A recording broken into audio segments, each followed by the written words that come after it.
ಈಗ ರಾಜ್ಯದ ಪ್ರಮುಖ 9 ಸುದ್ದಿಗಳನ್ನು ನೋಡೋಣ. ಕರ್ನಾಟಕ ಟಾಪ್ 9ನಲ್ಲಿ ಫಸಲಿಗೆ ಬಂದಿದ್ದ 100ಕ್ಕೂ ಹೆಚ್ಚು ಅಡಿಕೆ ಮರಗಳನ್ನು ಕಡಿದು ಹಾಕಿ ಕಿಡಿಗೇಡಿಗಳು ವಿಕೃತಿ ಮೆರೆದ ಘಟನೆ ತುಮಕೂರು ತಾಲೂಕಿನ ಸ್ವಾಂದೇನಹಳ್ಳಿ ಗ್ರಾಮದಲ್ಲಿ ನಡೆದಿದೆ. ರೈತ ಕುಂಬಿ ನರಸಯ್ಯ ಕಂಗಾಲಾಗಿದ್ದಾರೆ.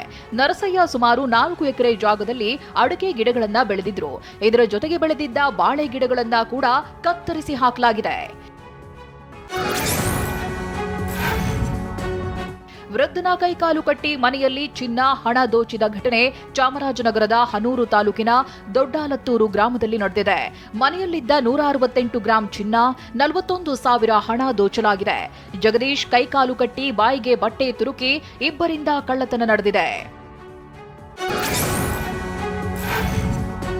ಕೊಪ್ಪಳದಲ್ಲಿ ಕಬ್ಬಿಣ ಕಳ್ಳರ ಗ್ಯಾಂಗ್ ಆಕ್ಟಿವ್ ಆಗಿದೆ.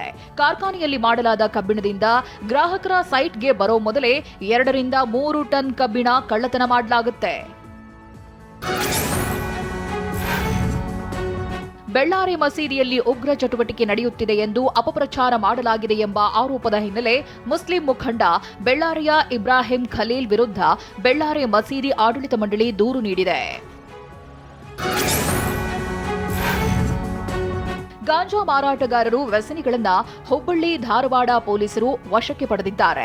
ವೈದ್ಯಕೀಯ ಪರೀಕ್ಷೆಗೊಳಪಡಿಸಿ ದೃಢಪಟ್ಟವರನ್ನ ವಶಕ್ಕೆ ಪಡೆದು ಹುಬ್ಬಳ್ಳಿಯ ರಂಭಾಪುರಿ ಸಭಾಂಗಣಕ್ಕೆ ಕರೆತಂದಿದ್ದಾರೆ.